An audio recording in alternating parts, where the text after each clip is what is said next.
Greetings in the name of His Imperial Majesty, Emperor Haile Selassie I, Jah Rastafari, Selassie I, ever living, ever faithful, ever sure. As you can see, I'm in the studio with Leroy Artist Brown, and I'm really happy to have him here today, and we'll get back to Mr. Brown in no time at all. But for now, I just want to say, as you know, this is the Sabbath morning, and that means it's Rasta Sabbath. And I've been encouraging you from the time that we started to read Psalms 119, to really solidify yourself with God every morning, every Sabbath morning. It really helps to put perspective in your life. It really helps to show your devotion to Him, and it helps you to grow as a human being. So Psalms 119 every Sabbath morning, that will really be something to add to your life. Now, this morning, in honor of the Sabbath, I really want to read something that I truly feel expresses how we Rasta feel when it comes to the love of Jah. See it? So this is Esther 4, verse Esther chapter 4, and it's Lord, Lord, King and Master of all things, everything is subject to your prayer, and there is no one who can withstand you in your will to save Israel.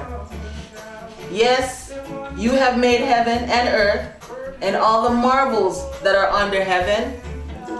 You are the Lord of all, and there is none who can resist you, Lord. You know all things. You know, Lord, you know that no insolence, arrogance, vainglory prompted me to this refusal to bow down before proud Haman. I would readily have kissed his feet for the safety of Israel. But what I did rather than please the glory of a man above the glory of God. And I will not bow down to anyone but you, Lord. So, in so refusing, I will not act in pride. And now, Lord God, King, God of Abraham, spare your people, for men are seeking our ruin and plan to destroy your ancient heritage. Do not overlook your inheritance, which you redeemed for your own out of the land of Egypt. Hear my supplication. Have mercy on your heritage, and turn our grief into rejoicing, that we may live to Him your name, Lord. Do not suffer the mouths of those who praise you to perish. See, these are the words of Mordecai, Esther's uncle, I believe. Yes. And it really talks to the soul of Israel. It talks to the people of Israel. It talks to Africa. And I think we ought to start listening. If you know how I feel about that, we're going to start listening. All right. So, at this time, I would really like to bring Brother Leroy Artist Brown into the conversation. Yes, he's an artist, like his name says, a former lead singer for Hippie Boys, a central player of reggae in Toronto, a multi-award winner, and an activist, and so much more. But most importantly, he's one of the sweetest voices I've ever heard for a long time. He's ear-pleasing, he's heart reassuring, and body moving. That's the kind of singer he is. Once I sat down to listen to him and all his CDs, I couldn't stop. I was so enthralled with his voice, his music, the clarity. I'm just thrilled to have him here in the studio with us. Wow. I'm just really thrilled. Welcome. Oh, thank you. Thanks. Yes, I'm thrilled to be here also, and I'm ready for whatever. Well, we want to know everything about you. Wow, we're gonna take our It's kind of hard to know everything in one day when it's been so long, all these years, you know. Right. But we can wrap up a little bit as we go along. Very good, very good. As you're listening to Mr. Leroy Artist Brown songs. He's got a whole bunch of songs, and as I told him, I wrote an email, told him, you have not made a bad song. Oh wow, that's all good. I like that. Not made a bad song, absolutely. I didn't hear one while I was listening to you, and I haven't heard one yet. Wow, okay then, keep listening. All right, so we're going to talk about all that stuff, being an artist, a singer, okay. and I suspect a very romantic guy. Wow. Yes, yes, yes. Wow. But we're going to start by talking about how did you earn the name as artist? You know, in Jamaica, you're called by your profession in most times, most cases, right? The barber is called barber, and so on and so on. But this particular person, our band leader, Webb Stewart, he was the leader for the Hippie Boys. When I met him in my teenage days, I was hot out of art school, so I used to draw everybody. I mean everybody. As soon as I see, I draw you. So he said, well, you don't sing it alone, you're an artist too. And from that day, artist stuck to my you got the name artist, and everybody now. So, sorry, in the east end of Jamaica, somebody would call me artist, but in the west end, they call me singer. So when anybody say artist years ago, I could just tell where they know me from. Not anymore, but yeah. That's the way it used to be. So as an artist, graphic artist, well, I do portraits, landscape, and whatever. So you're not just a talented creative artist, you're a trained artist. Yeah, I was born painting pictures. When I say born, as a little child, I was always drawing pictures and all of that. But my brother, my same brother living here in Canada, Lloyd in Hamilton, he was the one who sent me to the junior art school in Kingston, where on Saturday morning too, that was every Saturday morning we used to go to art school. So I pick up a lot from them, the techniques and all of that. But drawing, they don't teach you to draw. No, drawing, it's a talent. It's a talent. You have to get that. Right. You know, you touched on briefly the Hippie Boys in the early days. So give us the story behind the Hippie Boys, because I'm sure there's a big story with the Hippie Boys. The Hippie Boys, it consists of heavyweights like Family Man Barrett and his brother Carlton Barrett, Glenn Adams, and Reggie. Sorry. Family Man, the bass player, and his brother, the drummer. They move on to go to the Upsetters, which was which later became Bob Marley's band, backup band. Wow. So it wasn't, in other words, Lee Perry came to a rehearsal and Bunny Lee one night and borrowed our musicians. And they never gave them back? They never gave them back. So that's how we ended up training Robbie Shakespeare to play the bass. When Family Man went with his with Bob Marley. Yeah, so, wow. So we had the training ground at Jake's Road. When I look back at it now, you know, that it was really a training ground that we didn't know. But most of those people who were there turned out to be big superstars. Like Max Romeo. He was in the group also. He was the lead singer for the Emotions. And he was also a member of the Hippie Boys. So we were both in the Emotions and the Hippie Boys at the same time. The Hippie Boys is a band and the Emotions is a singing group. But we were all recording all the time. And we were always busy in the studio. So the Hippie, that's how the Hippie Boys, and we can keep calling a few more names that came through the Hippie Boys because it was really one of those semi-ghetto group. You know, we never had no instrument. We couldn't afford to buy no instruments. So we used to borrow instruments from different people, the church, anybody. Anybody who could lend us instruments. Wow. So we have one amplifier that you have the singer coming through, the guitar coming through, and who else? 2 guitars and the singer were coming through the same Checkmates amplifier. Wow. So these days you would never see something. Everybody have their own amplifier now. Right. So, you know, it's so funny because when I read up on your bio, I realized you came to Canada the same year as I did, 1971. Yes. Wow, long time. Yeah, long time. Yeah, that was a really good year, 1971. Oh yeah, it was a good year for me. Get a chance to explore because coming up here as a young artist and coming here and there wasn't. I stopped in Hamilton. I say stop in Hamilton because that's where my brother was, and it wasn't happening there then. because my type of what I'm accustomed to in the music in Jamaica wasn't there. So I moved into Toronto a year after, and I start just about everything made music in reggae, because I believe in reggae from the earlier days, and I still believe in reggae until today. And that's what happened. So, well, reggae music is lasting. I mean, I remember from my youth, you know, it was so sweet, it was so well put together. You know, once you hear it, your body starts to move, and then you start to listen to the lyrics, and you think, they're saying something. Yeah. This relates, you know, whether you hear what they're saying in church or you hear what they're saying on the street, it related to life. Right. And that was the great thing about reggae, and still is. Oh yeah, reggae is life. Yeah, yeah. You know, Bob said, I remember in one of the interviews, Bob says, what? This music gonna just go on, find it right for people. Yeah, man. And I always thought, yep, that's Bob, and it's gonna do that. We believed in it. Bob was one of them too, believe in reggae. I believe in reggae so much that when I came in working for a company as an artist, painting pictures now and signs and all of that, and the owner for the business said, I would spend some money to produce an album with you where you have to sing country music. Country music? Yeah.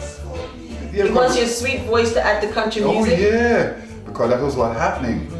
To them, they didn't know what reggae, they spelled it wrong. They didn't know anything about reggae because it was new to them in Canada at 71. So, yes. And I said, no, yes. I'm not gonna do it. I don't care how much money you're spending. No sellout. No, I'm not selling out reggae. Yeah. And until today, I'm still with reggae as my best friend. Wow. Yeah, reggae is my best friend too. 'Cause when I'm feeling blue, I can always go put on a reggae music, and it picks me up. You know, when I'm feeling maybe, you know, just a little bit weary, you know, and I need a little more courage, a little more strength, there's reggae music. Always have that song. Oh man. Yeah, but you know, it's so funny because even though you went right into the reggae scene and you did a lot of the work that went into building reggae in Toronto, yes. you know, you also had you had enough passion to give more work to anti-violence. You didn't because reggae is about love and peace, right? Right. And you kind of transfer that into an anti-violent campaign that you were part of. Yeah, because somebody have to get involved in that. Somebody have to contribute to it to try and stop it. You know, sit down and watch our kids all getting wasted. You understand me? So I'm happy I did. Yeah. You know, because you know, if one of your your children kill another child, you've lost 2 children. Exactly so. So like, you know, like double whammo in a go, you know, because one is going to jail and one is going to the grave. And so you've lost 2 children. 2 children, just like that. Yeah, just like that. That's so sad. You know, but you know, you spent a long time in Canada like I have. I think it's what, 40 some years now, you know? I didn't want to remember. I know it's a long time ago. I understand. I try not to think about that either, No. but you know, you think about the body of work that goes into all those years, right? And so now you transfer those body of work. You're heading back home. Not heading back home. I moved back home. So I'm trying to hold you back. No, not yet, not yet. I moved back home now. I am too old to be cold. That's the first part of it. Oh yeah, Canada's cold. No, there's no point in. I love Canada. I'm not gonna lie about that. Yeah, me too. It's a beautiful country. Yes. Opportunities. Yes. All of that. Yeah. But with my information that I have to pass on, or to the younger generation, I think I should do it to Jamaica. Yes. Because I came here prepared when I came here. I was already an artist, painting pictures, already a singer, already a musician. And I pass it on to a lot of people here, black, white, and indifferent. And I think it's fair for me to go back now to Jamaica and pass on this knowledge to these young guys down there. And build, because I mean, Jamaica, you know, people think that it's okay to work all their lives and go back to Jamaica and retire.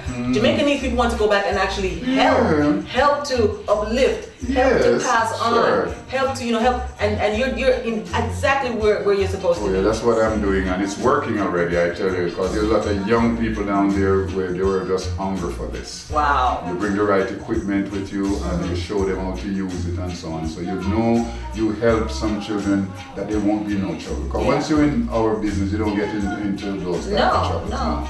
Singing, painting, and all of that. Playing, all of that. Because once you pick up your instrument to start playing, or your voice to start expressing your feelings, or your what is it called? Your brush to start creating. Then that's where your body's consumed. You're not thinking about going out there making trouble. You're not thinking about going and picking up trouble. Right. Yeah. And it's good. It works like that. I can extend it a little further by saying, everybody think of Trenchtown as a big ghetto in Kingston, right, where I grew up, right? And because of the music, it elevates a lot of us. I could keep calling names and names. That little Trenchtown. Lots of good come out of Trenchtown. Oh, gee. Lots of good come out of Trenchtown. At first, they would say nothing good come out of Trenchtown. Just like Nazareth, right? Nothing good comes out of Nazareth, right? Jesus came out of Nazareth. Ah, yes. So I've seen a lot of stars, real stars. Alton, Ellis, the Bob Marley, the Peter Touch, and all of them. Trenchtown. So. Well, you have a great song. When I was reading up on it, what is it? What a Fire. And that depicts an event, and it also kind of serves as mantra, I think, for a cause, right? Okay, yes. So let's talk about the event. What really happened with What a Fire, that song, I was on my way home. It's really just like the words. If you listen to the words, it's telling you the story. I was on my way going home, and there was a fire on Orange Street in Kingston. The sad thing about it was next door to the fire station. How can you have a fire next door to a fire station? All the equipment, all the men. and they were not allowed to go and put the fire out, right? Why is that? It could be a little deeper than what I know. It could be politics, it could be many things, but I'm not sure. Right. All I knew is to see people running all over the place. That was an Orange Lane fire, that's what it was. So, sorry.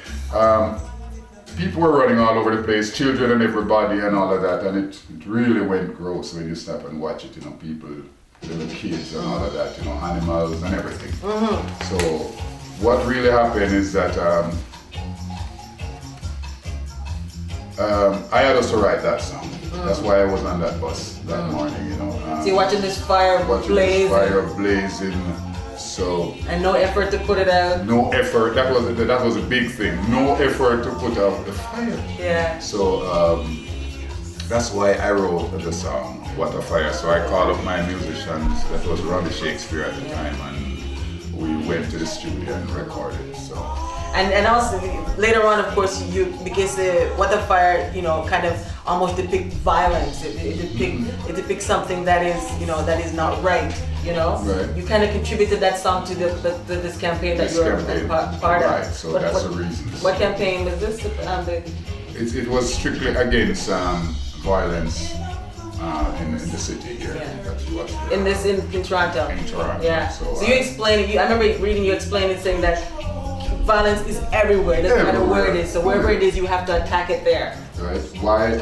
Could you say that again? I didn't. No, you were saying basically that why the song fits the campaign, because violence can be anywhere. Anywhere in the world. It doesn't matter where. Everywhere in the world, there is violence. So it's just like I've never heard anything like that in my life, where you could have a fire next door burning and the fire station is next door. Just like one of those things where you can't understand why, don't you? Yeah, and that kind of almost feels like when something happens in the public eye and like hundreds of people are there, and somebody get shot or killed or something, and no one sees anything. No one sees anything. To say so and so, like that's almost like that, right? But it's just like next door, a bank is next door to the police station, and they rob the bank.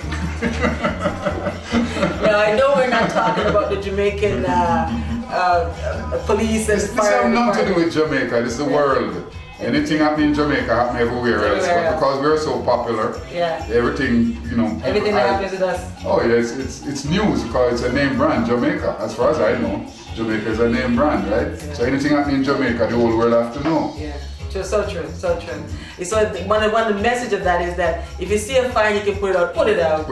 If you see something wrong, help. I agree. You know what I mean? Yes. And if you witness a crime, go help to solve it. Yes. Right. Well, that's great. Also reading up on you, one thing I noticed is that you have a huge heart. You're always giving, you're always teaching, you're always, sharing. What do you think contributes to this good-heartedness that you have? Well, if you were born that way, you're going to live that way, right? And so it has to be DNA. Yeah, well, they already told me in the early days that I have an enlarged heart, so maybe what you're saying. So it's full with goodness. Full with goodness, yes. Being an artist, I knew as a young guy, I never knew how important it was to be an artist, really. It's traveling here and Europe and all that. People highlight it a little more and let you know that you know, it's just natural. It's been with me all my life, so I never see anything special about it. And you have a really funny position in your family. Not funny, but just really great position in your family. You're number 13. Yes, very good number. See, in our world, 13 is a lucky number. Yes, it's a lucky number for me. It's a lucky number for me too. Great. I love Friday the 13th. I love the 13th number. I love the look of it. Yeah, and I have a lot of 13s around me and 3s around me, so it's all good. Yeah, you were telling me a little bit about those 3s of yours. Okay, just let our audience feel a little bit of the 3s that you're involved in. Would you really want to hear all the 3s? I really do. I'm sure you do too, because you know the number 3 plays a big role in your life. Yeah. Well, my address carries 3. And where I live in Jamaica, and in Canada also. I have 3 daughters, been married 3 times. The Juno Award, I submit 3 times for the Juno. I won the 3rd time. And there's so much more 3 and... I know, you're so connected to that number. Oh, I am connected to number 3. Yeah. And yeah, there's a lot of 3s, a lot more. Some of them too. So I told you, you know, 3s. You're really connected to 3s, but it's the 4th marriage that's going to be the one, right? It's the 4th. Like you've been married 3 times, so it's the 4th one now that's going to be really something. I know there's a song that says, "Take a fool to lose twice and start all over again," right? Do you know that song? I think I've heard this song. Teddy P, right? Believe me, you're far from being a fool. So, but hey, there's a song that says what is Bob says? Every man needs a good woman. So you know you gotta. Every man need a good woman. Every woman need a good body, right? A good man. It's a song, right? Yeah. Okay. Well, it's nice that you have a big heart, you have a giving heart, and have a sharing heart, because I think the problem is a lot of people today are not willing to share their heart. You know, they're willing to like cover it up or hold on to it, or you know, because they're scared. I mean, because you know, things are different. Because when we were growing up, it seems everything was so safe and so quiet, and now everything seems so wild. So it's kind of easy for people to kind of cover up. You got it, because after you get burned, you learn. Well, some people do. some people learn. They have to learn if you get burned, you know. But you don't have to burn to learn. There's other ways of learning. Like you can really actually read about other people, listen to their stories. No, I agree with that too. You know. Yeah. I don't like to learn by my mistakes. I want to learn by yours. Yeah. So it makes my life easier. So yeah. That's wise. Yeah, but you also learn from your mistakes, because that's where the powerful lessons are really learned. Yes, we learn a little like that, but it's really hard to learn from your own mistakes. Well, beside goodness in your heart, I know that you have you see a spark coming on. Something is really igniting you now, right? And that's probably one of the reasons why you moved home. Oh yeah. Yeah, and that has to do with, you know, the growth of what's happening in the, you know. In okay, the a part of it is what I can identify. Because it's bigger than us. Lots of things that we do, it's bigger than us. But, absolutely. You know, and leaving Jamaica at that tender age, and with that knowledge, right? Even when I go back, and I was in Sly and Robbie's studio not long ago, and the younger guys, because I associate with a lot of young people, right? And as soon as I start to record there, and they notice that I could do all the different parts in the song, the different harmonies, what you normally get people to come and sing the different harmonies, I would do them myself, right? Because I'm coming from the group singing, we know harmonies. What really happened now, these guys, the younger guys, didn't get a chance to learn from us. We leave too early. I'm one of them, and quite a few of my colleagues, I could call names, but it would take a while. We leave to develop the music that we didn't know that we were doing in Canada, in America, and in England. Just those 3, just to name. Yes. The 3 main ones, big markets. Right? So, as young people, like missionaries, we went away and we developed the thing. I teach a lot of people here reggae music. My associates, the other member of my group, Audley Rollins, he went to, just like the good Lord sent us different spots. He sent him to Philadelphia, where he worked with a lot of professional singers and introduced the reggae to them. Right. And he's a great singer and a musician too. We have Milton Henry, which was another great artist. He used to coach the techniques and the melodians and all of them in Jamaica. Good guitarist, good harmony man. He was sent to New York City. Kind of covered the way, you know. The whole thing. So because of that now, our job was to bring reggae music to the front. To the front.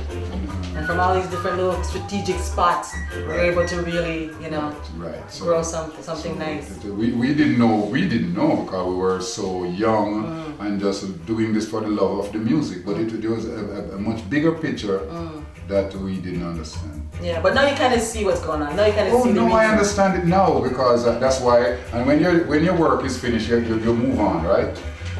Just like no more grass is here, so you have to move the animal to somewhere else. To graze somewhere else. There's lots of grass, and, you know, lush and green. Yeah, my work is really over in Canada. There's not more for me to do. Yeah. You win like 16, 17 awards, including a Juno. And I've achieved a lot here in this country, you know, I'll be honest, as working as an artist, and I do a lot of stuff. And But in all those years you were in Canada, you didn't just sing and you were a bona fide artist, that graphic artist that did a lot of work that people see around. All over the place. I used to do all the ambulance, metro ambulance. Wow. The fire department. Wow. When you win scholarship in high school, I used to go and do your name in 23 karat gold. I worked for York Memo, Vaughan Road, Weston, Runnymede. All those names is, and the nice thing about it at Vaughan Road School, the evidence is still there. When I started to do it about in the 70s, to do the names, of course, the person in charge looked at my work and said he would like me to start from 1921. Those boards are at Vaughan Road. Were at Vaughan Road all those years, right? It started from around 1921. But the quality of work wasn't as good as mine. Yes. So they erased all of what they had on the board, redo the board, and I had to go back and start from 1921 to back to the 70s. So I was there for months and months working on those. Wow. And, so you're not just the great singer with the sweetest voice, sorry, but you also have the hand. And the eye on Eglinton Avenue, starting from Marley, the carved jewelry, I did that about 1972, 73, that sign, it's still there. Wow. And I all along the way, the raps. And you did raps? I did raps. Originally, I created the logo too. Wow. Yes, and most of the signs you see on that strip, I'm really one of the first black artists here who people knew, and I get most of the work from all the mainstream restaurants. I could not leave them out. I did them all over. I designed the whole thing for them. Crystal Seafood, all of those places. Chatbout, you know. So it's just a few. I can't remember them all. It was a whole lot. Plus truck lettering, cars. Designing logos for album covers, labels. When I do an album, I do everything. From the singing, to the harmonies, to playing the instrument, to designing the cover. And when I finish do all of that, I turn around and distribute it. Wow. A one-man show. Yeah, it was a one-man show because that's what that's what you had to do to get the work done. Yes, to get it done. Yeah. So I remember Bob in an interview saying that you know, people see him get on stage and then he performs and and they don't know that in the meantime his shoes is wet from the sweat that he had to get to stage. To get on the stage, right? Right, yes. Yeah. All of that. So I can see that in what you're saying. You have to kind of almost be self-sufficient to doing this business. It's the only way it could work, you know, because people at that time never believed in what I was doing. You know, it's so nice now that everybody jumping on the wagon, the reggae wagon now. Yes. And in the early days, it wasn't like that. People were distracted by the American music. And until today, it's the same thing happening. That's why what we call dancehall, that's not what's happening as dancehall today. Yeah. Dancehall, it was reggae music that they would not play on the radio. Because it had roots, it had culture, yes. what drum and bass. What we were singing, they didn't want everybody to hear what we were singing, right? Yeah. So, in other words, that had us to be in the dance. So you want to hear the new songs, you go to the dance hall. And that's how we hear a lot of root songs with the Alton, Ellis, the Heptones, and the John Holt, and you name them. That's where you used to hear them first, at the dance. Yeah. Well, you know what the Bible says is that the truth may be an offense, but it's not a sin. It's not a sin at all. So as long as we're not sinning, we're gonna keep. No, I speak the truth. I speak it just the way I know it, and that's exactly what we're doing right now, telling it like it is. Well, I tell you, one thing I was listening to your music, and when I listen to music, I can feel the experience you're writing about. I can hear the words clearly that you're saying to me. Oh, wow. And then of course, then I can feel, the rhythm. I want to move. Oh, nice. I want to move. So that's a complete song. Well, it starts off with the music, right? You should be able to play a song and don't even hear what the singer is singing and you're dancing. And that's reggae music is very good at that. Reggae is 1, 2, 3, rest on the fourth. It's the only music like that in the world. 1, 2, 3, rest. The others don't rest. 1, 2, 3, 1, 2, 3, and they keep going all night like that, right? I see. But we rest. You rest. Yeah. That's the relaxedness of yes. that's why they say Jamaica. Jamaica, no problem. No problem. Even when I start. That's really good. Yeah. But it's so funny because even though reggae right now is having a renaissance, a kind of resurgent into the mainstream. It basically really needs the young to also become part of that. You're working with the young, right? Yes, because what happens, anything you're doing and the young people not getting involved, trust me, it's not going nowhere. Yeah. Right? So we have to bring the young people in, and none of this drum machine type thing. You have to bring them to the studio, let them see how we record a song with the drummer and the bass man. Real instruments playing. We have to go back to the root. Yes. And if we don't go back to the root, the branch is gonna die. It's gonna die. And reggae already gone, leave Jamaica. It's not that Jamaica thing anymore. No. Because I've been to Europe where I see they play reggae as good as Jamaica. Germany, or better. huge in Germany. Yes, and they concentrate on that thing. They treat it. The instrument, they still play the instrument. And it's happening in Italy, Belgium, Germany, and you keep naming them. Yeah. It's happening there, reggae. Yeah. So all who think that reggae is just a little thing, they better stop and think again. Yeah. Because we're losing it to the younger people in Europe. I'm not mad at that. No, that's good. That's good. I like it. Yeah. When I go up and see a bunch of Orientals playing reggae, Indians, the Japanese, they love reggae. They love reggae. I know. So, and Germany is really the biggest market right now for reggae. And then I would say Germany, France, then Japan. Speaking of Europe, you were with Culture. Yes. When he played his last concert. Yes, Culture and I did the last show, I think in a place named Antwerp. And the real truth about it is that he was supposed to close the show that night. And time was running out on him because he said that to me the night. Leroy, I would like you to go on.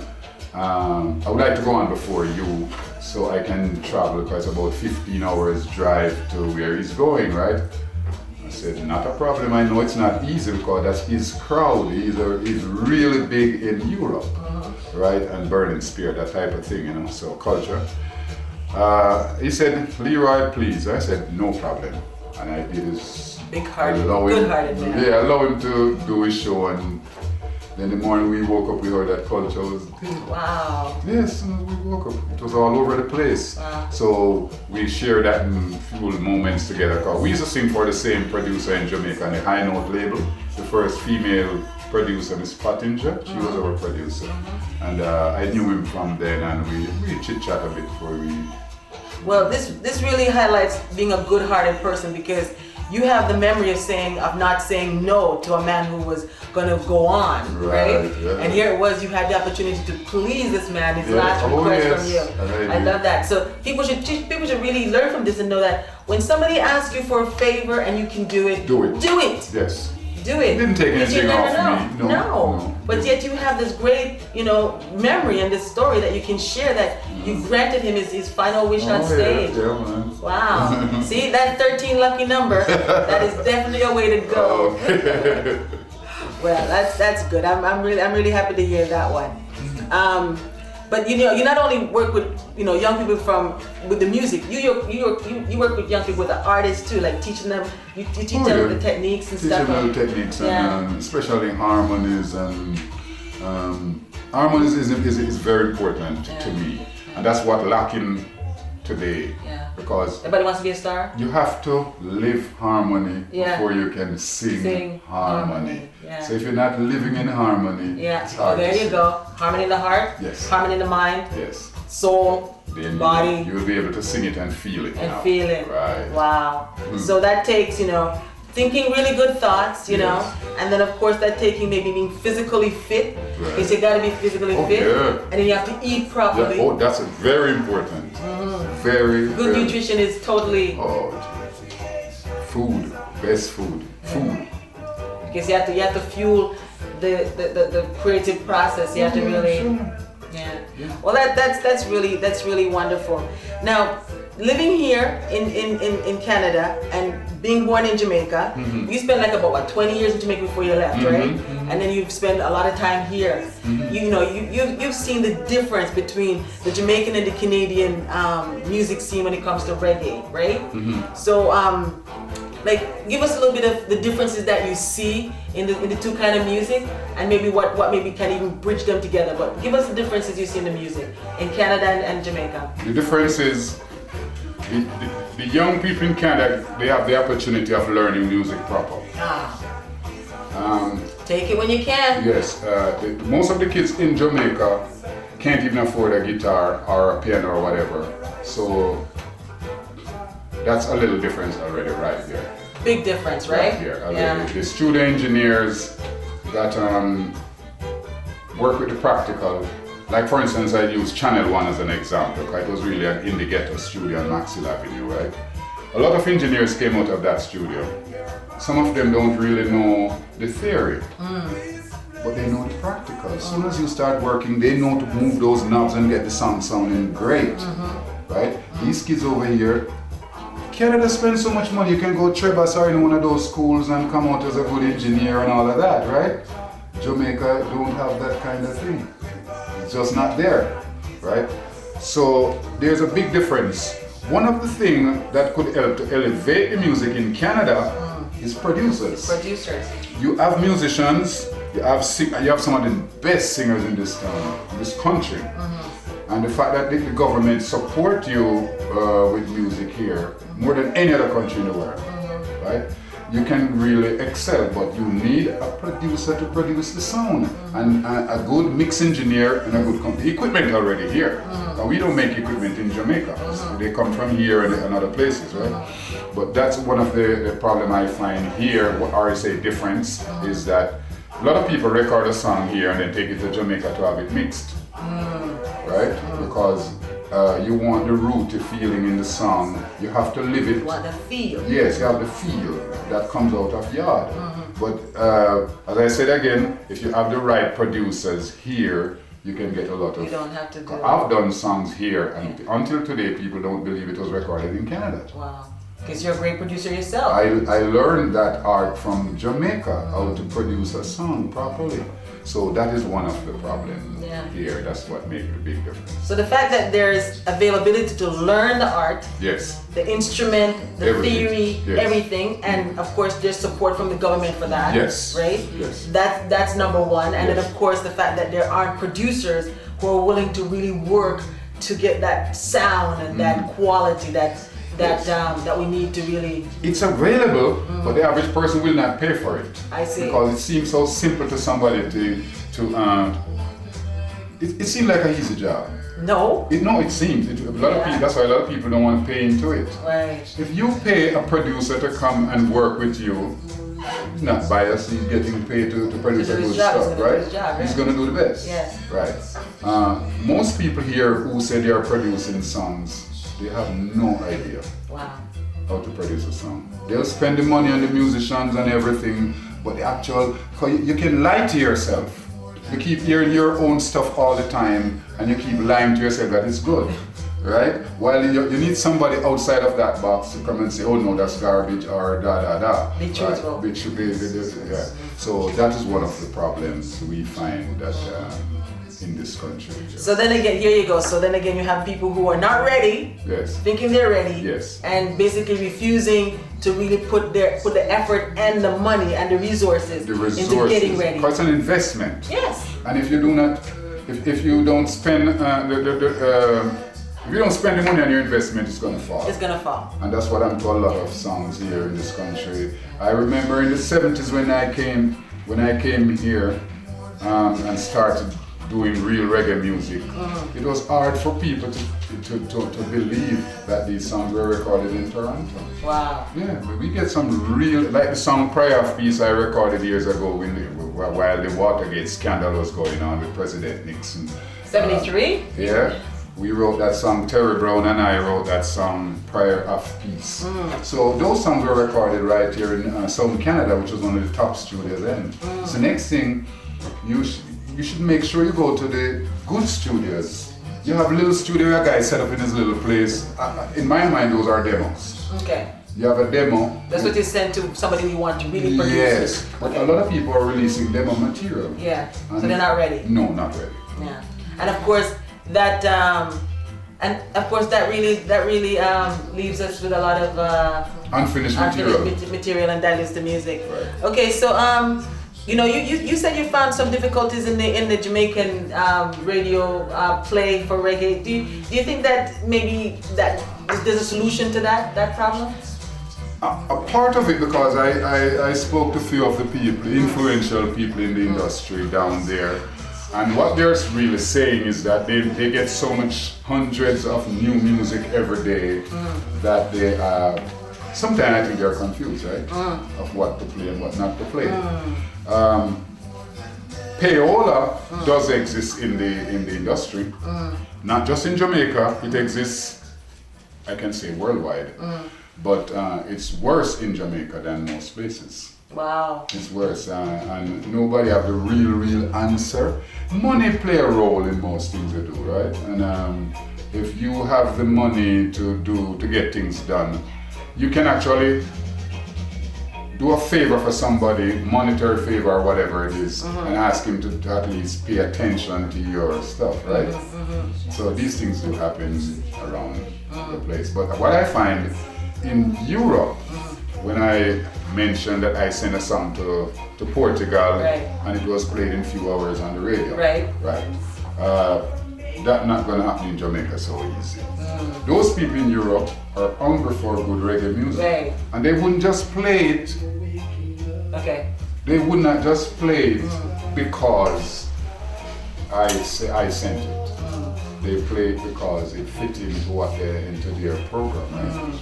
It's a very good reggae program they have there. I forgot the name of the station right now, but it's a very good reggae program in Portugal. Wow. Yes, and they believe in reggae more than even some of the Jamaicans. Yeah. So they're always looking for the good brand new reggae to play. And of course they deal in business-like attitude, not just Miss Wukom, right? No. Okay, very good. Now you have a good relationship with one of Jamaica's richest, Butch Stewart, and tell us about that, because you thought highly of him.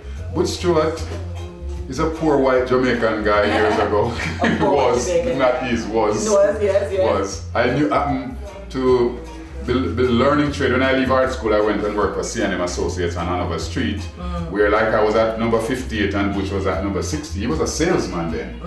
And that explains it. Yeah. Gotta have the gap, the gift of the gap, yeah. So when he started his business, he get me the apprentice next door to come and do his lettering on his vehicle. He never have no money. Right. No. Yeah. So I started with him with his first truck. He bought a used Volkswagen truck, and I paint up that one for him. Then the business started to grow, and he could not leave the vehicle with me then, because the air conditioning business was really booming at the time, so he have to have the guys on the road installing units. Right. Whenever they stopped to put up a unit, I go out and paint the sign on the vehicle. And when they finish, I wash my brush out and go back on the truck till they go to the next spot again. And you paint. And paint again, keep painting until at the end of the day, when they finish putting up their units, the truck is ready. Oh. So we never have to tie up the truck all day. Right. Okay. Butch was a very nice person. Very, very nice. Until today, he's still a nice guy in my mind, you know. And a lot of people will agree with me. I went to his house one weekend to pick up some money. Not a problem. I saw the guitar in the corner, and I know we didn't have no guitar. We have a singing group and we don't have a guitar. So I said, Butch, could you lend me that guitar? He said, Mr. Artist, you know you could borrow that guitar. Just remember the address. I forgot the address. Soon as I get that guitar in my hand, that Eggman guitar, I never even take the bus. I walk all the way from Barbican, if you know where that is. I've heard. The Barbican, all the way to Jake's Road. That's where Robbie Shakespeare house was. That's where we used to rehearse. Because Robbie's brother and me and Max Roma, we were the Emotions. Okay. So I walk all the way from there, right back to the house. And that guitar helped to develop Robbie Shakespeare. Wow. To see the great guitarists today. Right, so that same guitar, we used it. Family Man used to come by, the Bob Marley bass player, of course, before he started playing for Bob. And we used to play that. Everybody liked that little guitar. It was light and the sound was good and so on. So we borrowed that guitar and we learned from it. And today, we're looking back at it that we should. That guitar was left at Jake's Road and things turned sour down Jake's Road. I wouldn't want to find out what happened to that guitar now. But we are planning to get a guitar. We're really out there looking for one right now. It's a hollow Eggman guitar, acoustic guitar. That we would all sign it. Family Man, Robbie Shakespeare and myself would sign it and present it to Butch Stewart for his kindness. So what kind of guitar are you looking for? It's acoustic Eggmond. It doesn't name brand. Acoustic Eggmond? E-G-M-O-N-D, Eggmond guitar. Eggmond guitar. Yes. Yeah. And if we could get one of that guitar, I mean basically the same look like the one, we would present it to him. Wow, so you hear people out there, if you have one of those acoustic Eggman guitar, you know where you can send it to reggaetelevisionnetwork.com. And here we are live on our studio, in our studio with Leroy Brown. Yes. So don't forget where it is, reggaetelevisionnetwork.com. If you have one of those, let us know. Yeah. Oh, that's great. So you know what? Let's come back to Canada because you won a Juno. Oh yeah. For Rent a Tile. Yes. I won the Juno. As I said, my third effort I won with that Rent a Tile. That question been asked a lot. What do you mean to rent a tile? To rent a tile. Right. Okay. Picture a crowded dance. Right. You can only hold one spot. Right. So picture tiles all over the dance hall. Right. Some tiles are small. Yeah. While some are big, right? Right. So it depends on your size too. Right. You may want to rent a tile or two. Right. Right. So if the tile is big, you can basically fit just about anybody on a big tile, right? A small tile, you may need two. Yes. But So I say, I want to rent a tile or two just for me and you. Right. And of course, you put those lovely words to a rhythm that just want to make you want to dance hall and rent a tile. Right. So that's where it came from. But you're not just a one award. You're a multi-award winner. And I talked about it at the beginning because you also won a Black Music Award. You won the Canadian Reggae Music Award, and you won the Bob Marley Memorial Award. So from that, I just say, you are the real McCoy. Am I? You are absolutely the real McCoy. You have a great talking voice and a great singing voice. You got the talent of the pen. Yeah. The real McCoy. So what do you think I should be doing now then? I think you're doing exactly what you're doing. You're having a spark to go for the music again because you're gonna do that in Jamaica, and you still have the love for the original of what it is. You're doing exactly what you're supposed to be doing today. The real McCoy is gonna just continue. Yeah. Oh yes. Well, I plan to sing reggae music until I can't sing anymore then. Well, I hope that never happens. Now, who do you credit for all this musical talent that you have? Okay, it's a family thing. It runs in the family big time. My mom was a very good singer, and she always organizing the choir and all of that. So as a little kid, you're around her, and you know. So I give her credit for that. Yes, I give my mom that credit for the talent. Who helped me to develop the talent now is people like Alton Ellis. Can't leave him out. My brother, God rest his soul. Yes. He's more than a brother to me, honest to God. Alton Ellis, I grew up next door to Lord Panama, which is a singer here who did the reggae version of Rainy Night in Georgia. He was a great calypsonian, member of the Scatterlight group. And behind my house, on one side at the front was Lord Panama. Behind was Lloyd Chalmers from a group named the Chalmers. He also produced a song for Ken Bood, Everything I Own. Great producer, great keyboard player, and good singer also. So I have them from both sides, plus inside, and talk about Rastafari. I knew about Rastafari because of Lloyd Chalmers' parents. To me, they were the oldest people in Trenchtown as Rastafarians. Really? Yes. It was his dad I used to see every man get up and say, Rasta cannot die. Right? So and we know that he can. We know, right? That's right. So I learned a lot from them with harmonies, and anywhere you go in that little area of Trenchtown as a child, you have this little group coming here, this little group around there. It was a lot of groups, not solo singers, mainly groups. So with groups you learn to sing harmony. So when you leave the group, you can stand on your own as a good lead singer. Right. You know, and if you want to go back to Curtis Mayfield or Jerry Butler, all those guys, they all come out of groups. So even the same Bob again, Marley, Peter, they all come out of groups. Peter Tosh, my cousin. Your cousin, great friend of mine, very good friend of mine too. So these people learn the craft. And talk about Peter Tosh, you would not even know. Peter Tosh taught Alton Ellis to play a guitar. Wow. Yes. Because Peter was a great guitarist too. He was. And he played the drums. Peter was an instrumentalist. Everything. Right. So the whole thing now, I learned a few chords from Peter also, playing the guitar. Wow. Yes, I did. And Alton Ellis. I learned everything. Alton Ellis and Scully, who is now blind. Wow. He do a lot of congos and my songs and many other songs. I learned harmonies.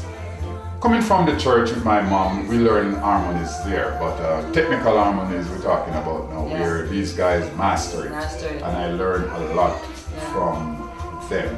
That just to mention, I know if I keep talking, we have to give credit to Ken Parker again, another great Jamaican singer, who I learned a lot from him too.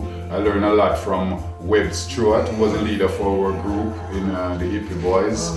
So I learned from different parts of the country, different people, and I put them all together and played. And just create this beautiful sound that I'm hearing. Thanks. Well, you know, it's so funny. I was fortunate and lucky enough to see Alton Ellis once in concert. Wow. And I tell you, it was one of the most, you know, enjoyable evening that I spent just standing there and looking at this man perform. Oh yeah. You know, he was, great. and this was not long before he actually passed away. So he was still, up until the very end, he was really still into the music. And we talk about heart. Yeah. Mine is small. Yeah. Oh, compared to his. He was the guy in Trenchtown that lift a lot of people out of nothing to something. Right.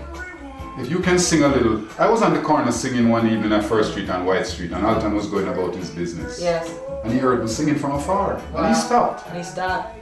My heart almost jumped out when I saw Alton stop to hear me sing. Wow. Oh my God, that was the greatest thing ever happened. Well, you know, you are a heart stopper too, so that definitely is. So he said, "Youth, you know, I'd really like to help you. I like how you sound. You should come up my house up at 5th Street. This was 1st Street. He said, come up 5th Street, man. He gave me his address and said, come anytime you want to come. Yeah. And I started going by Alton Ellis. And it was like going to school part-time. You leave school in the evening. And the funny thing, there's another duet in Kingston, and I can't forget Roy Wilson. They formed the Wailers. Higgs and Wilson. Really? Yeah. Joe Higgs and Roy Wilson. Yeah, I know Joe Higgs. Right. Yeah. So, because even when Bonnie did not go on the tour with them, they took Joe Higgs. Joe Higgs. Wasn't that something? Right, yeah. So he has a great album which I used to play all the time when the kids were young. Great guy. I learned a lot from Roy Wilson also, you know, harmonies and how to address yourself on stage and all of that. So I pick up a lot from all these different. One thing I'm hearing from all of what you're saying and all the people you're naming, one thing I'm hearing throughout is how you all help each other, how you're always there to share with each other. Yeah. There was no, it's mine, it's yours, it's yours. Yeah. In Jamaica, okay, let's simplify the whole thing. We share more in the ghetto than anywhere else. If I buy a cigarette, you know that somebody's gonna get a pull off my cigarette, right? Because that's somebody's gonna take whatever it is. Whatever it is. If we buy a drink, we share the drink. Anything we have, we share. So that make a big difference.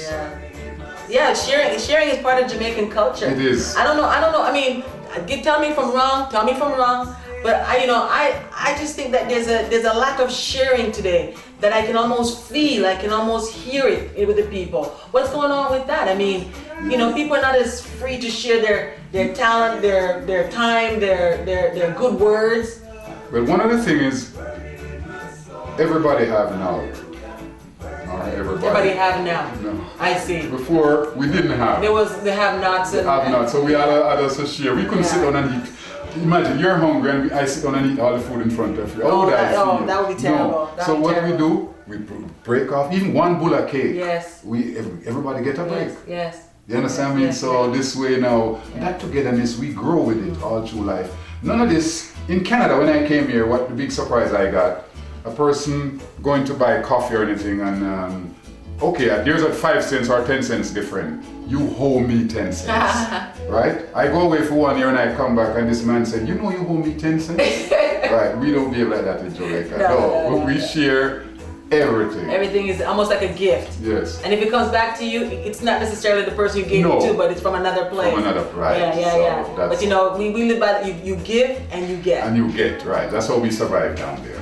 Wow. That is really quite family. You said family man and his late brother Carlton Barrett were really part of your inner circle of friends, right? Oh, big time. When I left Trenchtown, which is the west part of Kingston, to go to East Kingston, where I met these guys in Rollington town, but everybody was young. And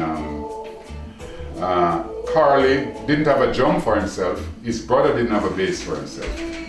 And yet they became the well-known drum and bass brothers. Oh yeah, because togetherness again. He could feel his brother when he's playing. Yes. Because he would leave space in the music and his brother dropped in the space and you don't even know that's what they did. Wow. So there was that combination with the drum and the bass, which until today, I still think that people have a problem understanding the drum and the bass. That's why Sly and Robbie is so successful and Family Man and his brother. Because the togetherness that they have with the drum and the bass make a big difference in reggae. Yes. And drum and bass should be up front, just like how the singer is up front. Drum and bass should be up there because that's an integral part of that reggae music sound. It is. It touched the heart. So those two guys, in the beginning, as I said, they did not have the instruments, but they could play the instrument. I remember Carlton Barrett playing. We didn't have a half-beat cymbal. He used a cardboard box. Whoa. Yeah, and it was okay. Yeah. We didn't have a problem with that because we know one day we would be able to buy a cymbal. Wow. Now, even before Carly died, you could buy any amount of cymbals there were in the world, right? And people used to send, check it out now.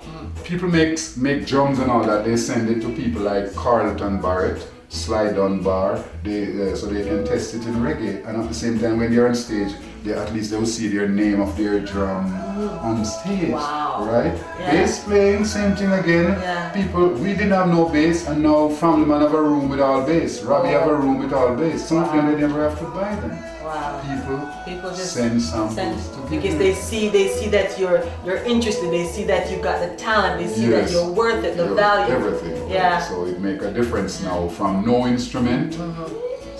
All the instruments. All the instruments, you know, and we started at humble beginning. Yes. It was, we cooked together. Yes. We did play lude every day, like we were going to work in the mornings. Yes.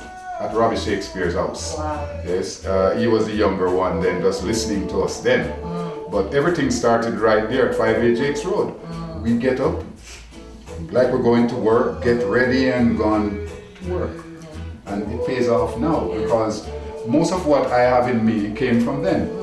You know, talent is, you were born talented, yes, but to be able you have to put the work in. You have to put the work in, and none of this once a week thing and sometimes thing. You have to do it every day. And that's why. And the best time for you guys listening out there, the best, and girls too, the best time is when you live at home.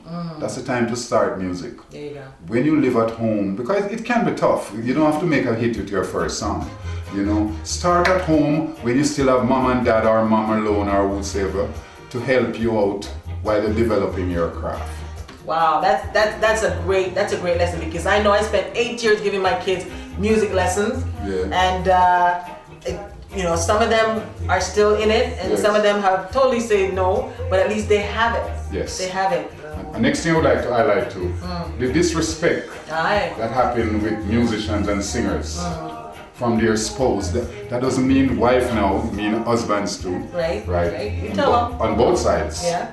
You know, there's no respect for music. People think that music is a part-time thing. They don't think that music, like for instance, my son now plays guitar, right? And his mom would rather if he become a doctor or a lawyer, right? Straight talk. Yeah. But he was born with that talent. Yes. Right? I didn't tell him to go play no guitar. Right. He picked it up on his own and he plays. Right.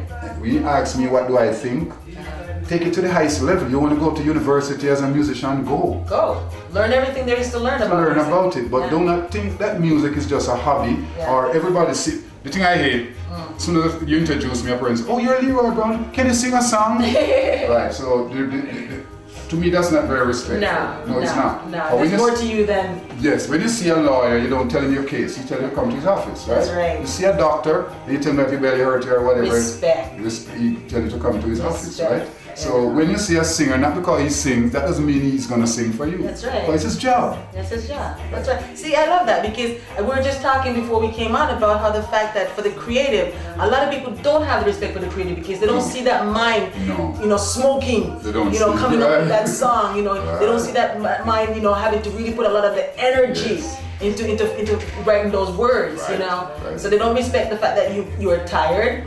It is not the time to do this, you know. But respect the man. Respect the man. Yeah. So it's something we should really take a close look at because it's out there. Wow. It's common, very common. I know, because I feel it myself, because you know I consider myself a writer, and the fact is that when I'm finished writing, say maybe 3 or 4 paragraphs or even a chapter, I'm so exhausted. I have to lay down.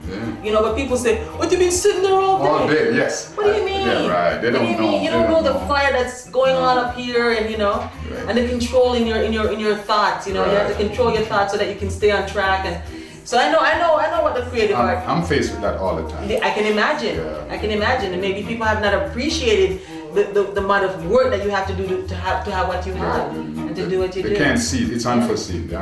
Because as with you, you're born with it because your mother has that gift and she fostered it. But all around you, you had to go and get sources to bring it into you and to nurture it and to grow it. So it takes a lot of work, a lot of energy. It's a lot of work. So you have to respect the artist. You've got to respect the artist because the artist is really the beginning of everything that you listen to, everything that you read, everything you hear. Oh, that's great. Now, you were the lead singer for the Hippie Boys, and you also sang for the Emotions, right? But then of course you're solo now, and you had a lot of hits from all of that, because I can see all your albums, how much your songs are really great. What kind of success did you have with the Hippie Boys and Emotions? The first song. First real big song for the Hippie Boys was a song called Dr. No Go. Dr. No Go. Yes. The song was recorded by the Emotions now. We sang the song You Can't Stop Me, written by me and Max Romeo. You Can't Stop Me, I'm Just a Lonely Trying Man, right? That's the song. And while we were at the studio, that was Miss Pottinger's first big reggae hit on the High Note label also. While we were at the studio the night mixing the song, the idea came, no, not even the idea, we just started joking around in the song, and it turned out to be a hit instrumental song. Wow. Just joking. Okay, gentlemen, once more from the top. And the song started from there, and everybody was, Miss Patty even laughed out in the song when she heard it. All of that is still in the song. Wow. And it started riding the chart, and it ride the chart just about everywhere. Wow. And we have quite a few other songs that make a big difference in Europe. The Chicken Licking album and a few other albums. Then the Emotions now, we got quite a few 3, 4, 5 hit songs out of the group in around that time, because the fact that Dr. Nova was such a big hit, the song You Can't Stop Me automatically became one of those songs. In case if people remember how good this band was. Then we have songs like Repatriation Is a Must. I wrote that song. All That Glitter Ain't Gold. That's another big one also. So we enjoyed some real success with some of your groups. Of course, they had one of the main ingredients is sweet voice, great one. One of the great ingredients is sweet voice, and of course the music itself, right? Yes, we had it all. It was a great package. Let me put it that way. So what does Leroy Artist Brown see in the future for Leroy Artist Brown when it comes to the music? To be in Jamaica, working with the young people, and taking them to the next level. Yes. I would like to, putting a band together in Jamaica now, yes. Young band, and I was told not long ago by one of Alton's nephew who was just here, that they're giving away land in Trenchtown to the original people, like, for instance, me, yes. Who was involved in the music business. Because Trenchtown is, people would think that Trenchtown is the capital of Jamaica now in Europe. They think so. Every year around the Bob Marley birthday and things, thousands upon thousands of people come to Trenchtown, right? So giving back Trenchtown now, time for me to give back.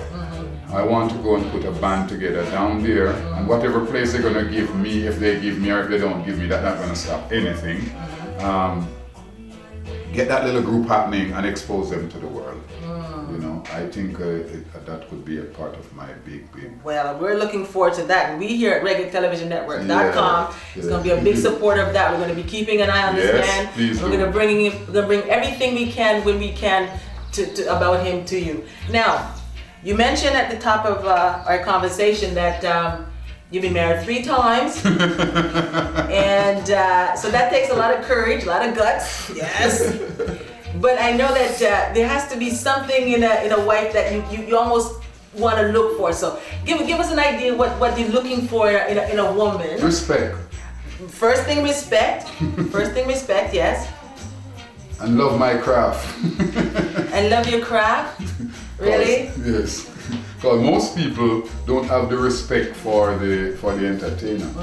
They just, as I said before, they just see it as just something in a little thing. They don't see the, like, because I paint pictures and draw and do signs and all of that. In a relationship, most female would rather to see you doing that every day than to hear you say, I'm going to Europe next week, right? That makes a big difference. I would be saying, I'll come. Can I come with you to Europe next week? And maybe you can't. And then I say, okay, I'll see you when you get back from Europe. Okay, that's you, right? But that isn't the real world. That the real world don't work like that. It doesn't really work like that. Ah, that's too bad. That's too bad. Because as I said, I mean, the fact that, if I hear your music and see your work, I should really appreciate what goes into that. And but people are selfish too. They want it for themselves, right? So the woman can't be selfish. you please do not make it look as if I'm ready. Oh, it's all on me. It's not about you. It's all on me. Because sometimes we send the wrong signals and people start to hear it and say, oh, I am so and so. I am so and so. I'm trying to learn a little more about me now. Because I've been all my life rearing 3 different set of kids, right? Yes. Now that they're that age that they don't really need me that much. Right. Because I didn't even mention about my son Leroy Jr. He's a singer also on my album, right? Yeah, oh yes, he's. We must have Leroy Jr. in the studio. I'm sure the audience would love to hear from Leroy Jr. He was born right here in Canada. Wow. He's an artist too. Wow. And so he got you. Yeah, he's a little part of me. But what it is, the 5 children, all of them take a piece of me. I see. But none of them is a full Leroy. No, because Leroy is Leroy. They can only have a piece. A piece. Everybody get a piece. Yeah. Everybody, you know, they're all talented kids. Some doing writing, some sing, write, sing. My son is a very good guitarist. The younger one, 17 years old, he plays a rock guitar, and I'm bending him into the reggae now a little bit. I don't want to take away from him really, because that's his stuff, right? And he does rapping. He set up his little studio and all of that. So it's really a part of me. The other one write, the other one sing. Wow. And even into sales, they're very good at, because in my business, you have to be a salesman. You have to be a salesman too. You have to sell what you make. Yeah. Right. So we know that she has to respect, and she can't be selfish, right? Okay. So what about face and all of that? Are you still? Well, as an artist, when we draw pictures, we always try to draw what we think is a beautiful person, right? All right. As I go along in life, I find out that most people don't carry the full package, right? Okay. Most time you're pretty in the face, right, but you're not pretty inside. Okay. And I can't look inside. That's right. So the thing is, you meet somebody and they're attractive looking, and you start something with them, and then afterward you find out, my God, that's the best thing I saw. Inside is not working at all. So, so here we go. Okay, so she's got to have respect, she's got to not be selfish, and she's got to be beautiful inside. Not outside. Well, and outside too if it's possible. You don't have to be full at this stage, because we're not making babies anymore. She's got to be beautiful inside. Yeah, that's the most important thing. The inside is, to me now, where I reach in life now, I'm Yeah. comfortable with myself more now than I was years ago. You know, you're looking for that inner person. Yeah.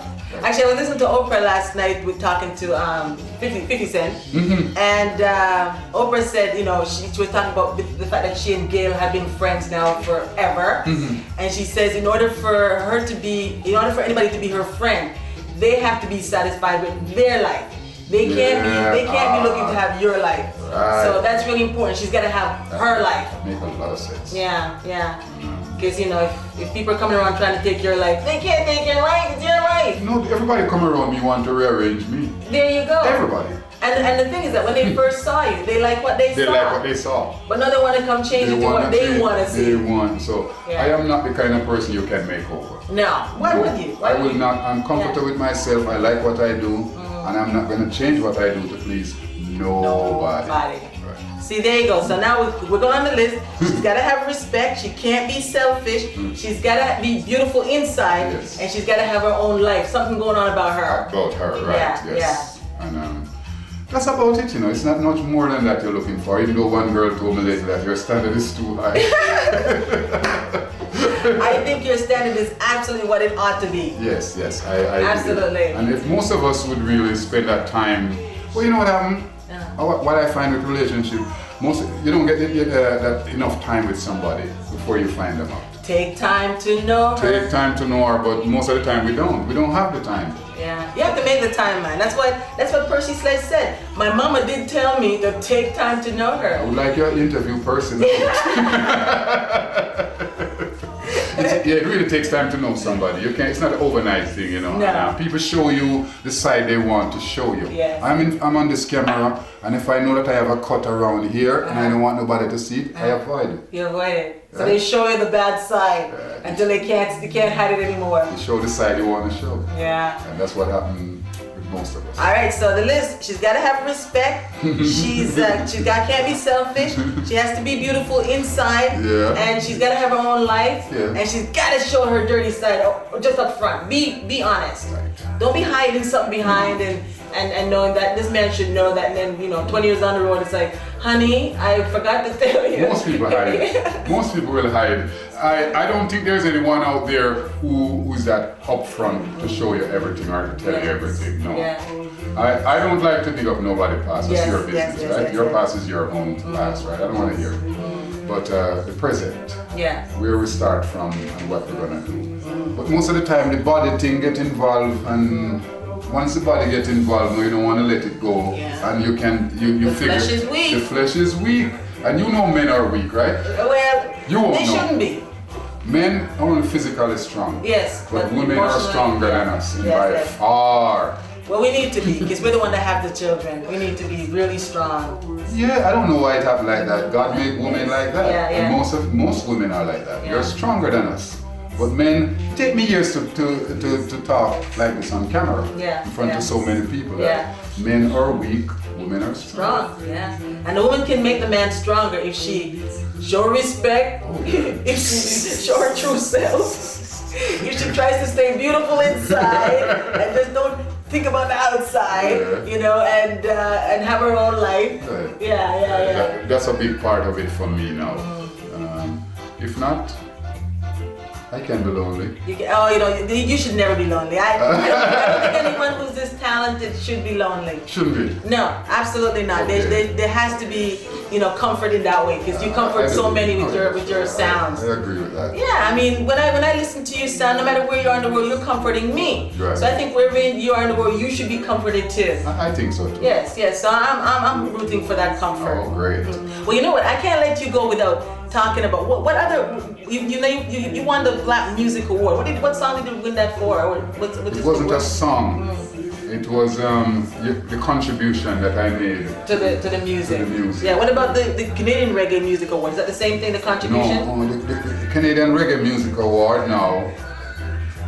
The songs make a difference. Like I have a few songs that like I got the top singer of the year, the song of the year, and the performer of the year. All right, so you have to climb those little mountains first before you get this prestigious award. Right. Okay, and what about the Bob Marley Memorial Award? Same thing again. Bob Marley Memorial Award was based on what my achievements here in the industry. Oh, very good. They thought that I should be the one to receive it because you deserved it. Yes, that's right. Very good. Now, I cannot finish our conversation without injecting a little bit of politics, because I'm a political girl. I love politics. So I want to know what your opinion is about President Obama. Wow. Well, Obama was put there for a reason, in my mind. Yes. And the fact that Obama is black and white, it draws a lot of people to him. Ain't no different from Bob Marley. Yes. Right. The black will go for him and the white will go for him. So it needs somebody like Obama to come and deliver the message. Right? Because everybody will listen. So he got a real job to do in the White House, right? For black and white and those in between. Right. So he represents everybody. And the fact that he represents everybody, he's a special person. He's a special person. Yes, that's what I look at. Yeah. Me too. I see exactly that, because when the Father wants to reach the world, he has to make sure somebody who can reach the world has that look that the world will see. Yeah. Right. I keep saying that all the time with Michael Jackson, because in my mind, from I've been on this earth, I've never seen anybody, I say it without any apology, as good as Michael Jackson. Right? And I think he's been used by the Creator. Yes. But a lot of what happened to people don't see in him, because I agree with that. It's deep. Yes.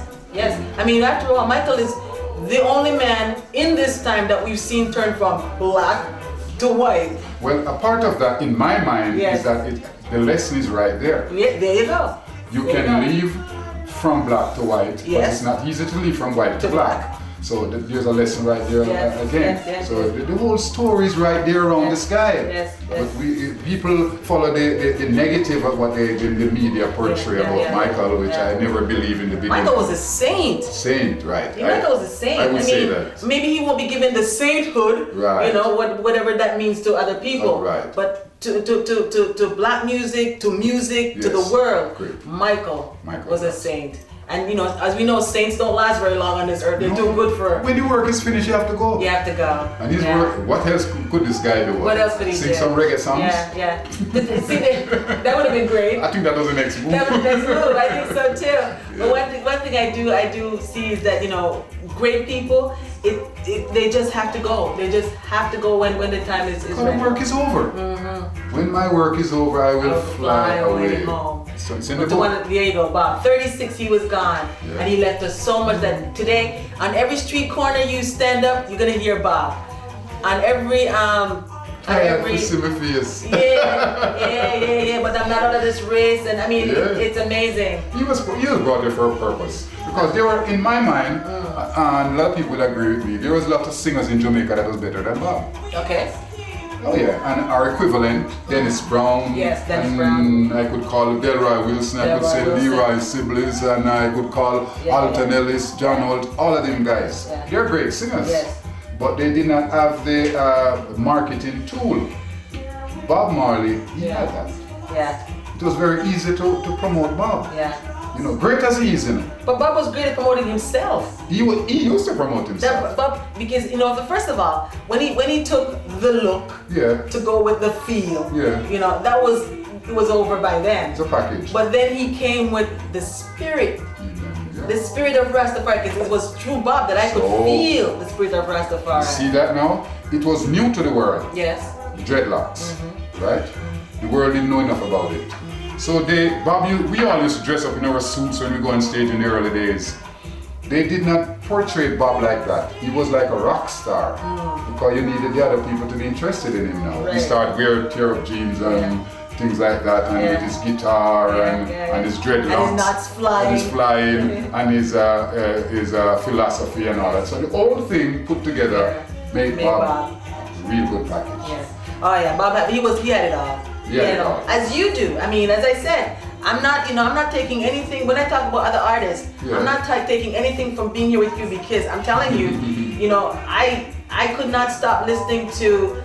I think you left 4 or 5 CDs with me, and I couldn't stop. Once I finished the whole thing, I had to start putting them in again. Wow. And keep going, you know. And I find, you know, there's only a few working artists today that I can really say I'm gonna do everything you do and put everything you have, and I keep going and keep going. I have to actually turn the computer off and go to bed, because if I hadn't done that, I'd be up till the next morning going at it. Well, there's a lot more for you to listen then. Well, I am looking forward to that. It's a lot of songs. Myself, sometimes I can't even remember them. Wow. It's a lot of songs. So we got to get them back up there to the people, because believe me, every one of these songs that you have penned, every one of these songs that you have sang needs to be done, needs to be out there so that people can have them. Because they're there, but it's Europeans who are enjoying them. See, there you go. We got to bring them back to the West. The West has got to come alive again with reggae music, people. They have to be prepared, because the songs are already there.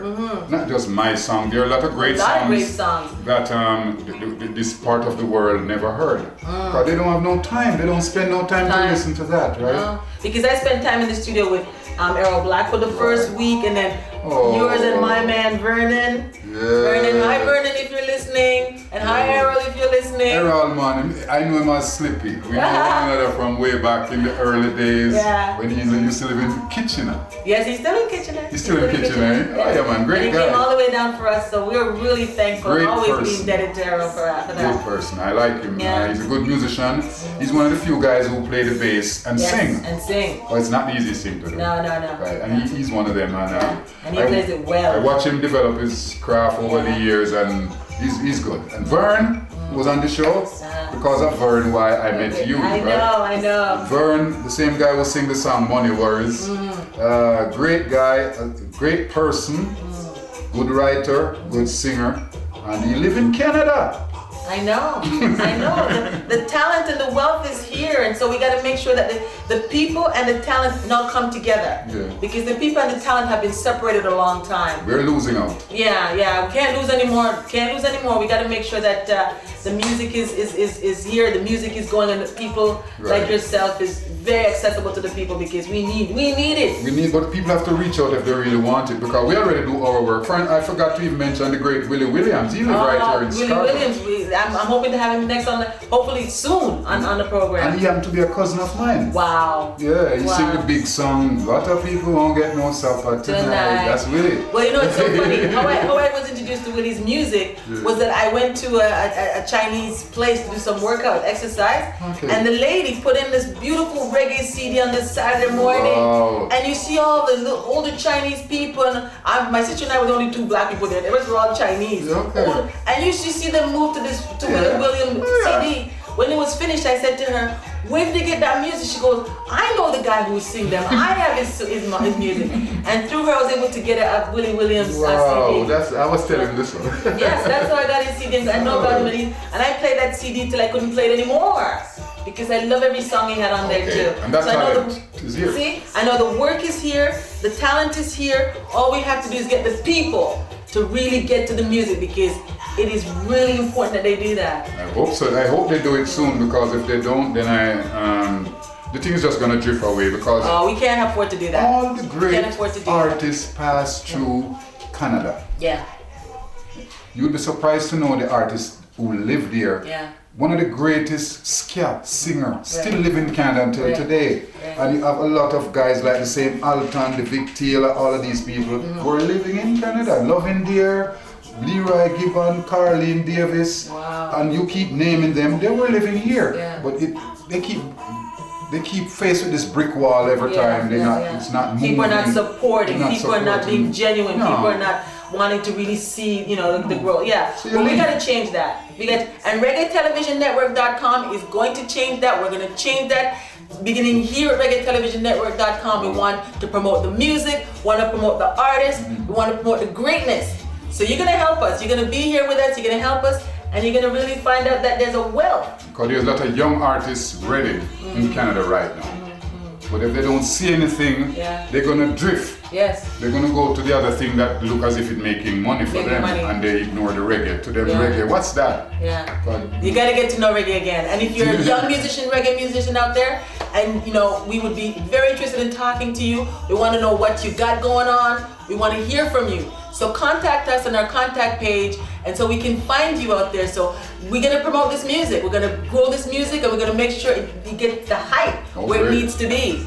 Where it needs to be. Well, it's your job now. My work is over. Well, I'm so glad you left such a great body of work, and that you still have a youthful spirit and a very youthful self, and you're definitely not over. This is just, as I told you, I said, I'm so glad I'll be here for the next part. Okay. Because I wasn't quite aware of the first part, because I was young and having children but now that I'm here, I'm so glad to be a part of the next part. That's nice. You can take over now. Oh, never take over. I just want to share. I want to be like the old days and share with you. Great. I really want to thank you for being here with us. Oh, no, it's a pleasure. It's more than a pleasure to be here talking to you. I don't do it too often here in Canada. Yes. Because the people here don't seem to know the thing.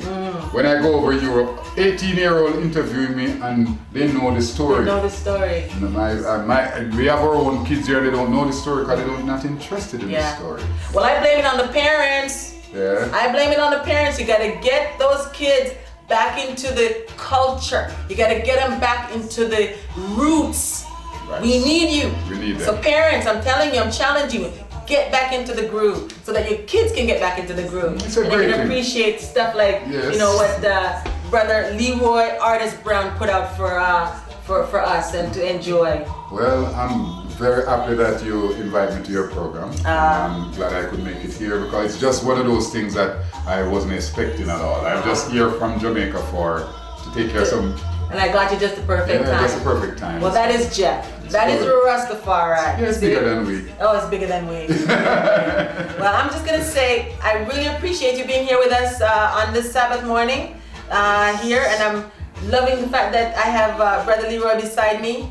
And we want you to tune in every Saturday for us, because we're going to be here live every Saturday morning. We're going to bring you great artists from the past, the present, the future, everything all roll in one. We're going to try to get the music out to you so you can really start to appreciate what there is going on. So we thank you so much, and just don't forget, it's all about Jah Rastafari. That's about it. So thank you. We're here live from Scarborough, Ontario, Canada on reggaetelevisionnetwork.com, and I think we're just going to be saying goodbye now.